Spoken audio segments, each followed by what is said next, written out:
Ata bir ağacdır, budağı kölgə, yarpağı nəfəsdir. Ata bir ağacdır, çınar ağacı, meyvəsi olmasa da kölgəsi bəsdir.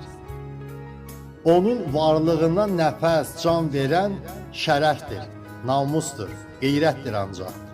Atanı ata edən, qüdrətli edən, övladdan, ailədən hörmətdir ancaq. Ata bir dirəkdir, evi, eşiyi, ailəsi, uşağı ona bağlıdır. O daim gərəkdir, səsi, yerişi, nəfəsi, baxışı cana bağlıdır. Ata bir yoldur ki uzun uzadı, enişsiz yoxuşsuz üzünə gedər. Elə oğuldur ki övladı üçün sualsız cavabsız ölümə gedər.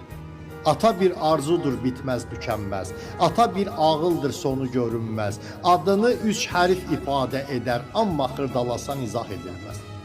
Ata bir ocaqdır, tüstüsü olmaz, istisi adamı isindirəndir.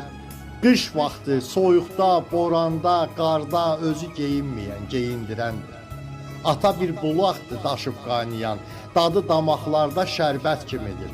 Ata bir dəryadır, dərinliyində adı bilinməyən sərvət kimidir.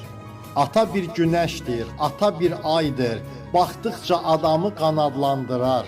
O günəş sönərsə, o ay batarsa, insanı yandırar, alovlandırar.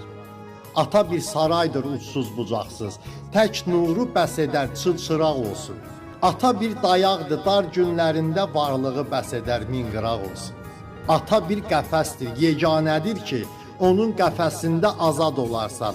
Ata müqəddəsdir, nümunədir ki, getdiyin yollara bələd olarsan. Ay Kamal, çox deməsin həm də söz çox, atadan yazmağa kifayət etməz. Bəlkə də yazarsan yaxşıdan pisdən, amma oxuyana sirayət etməz.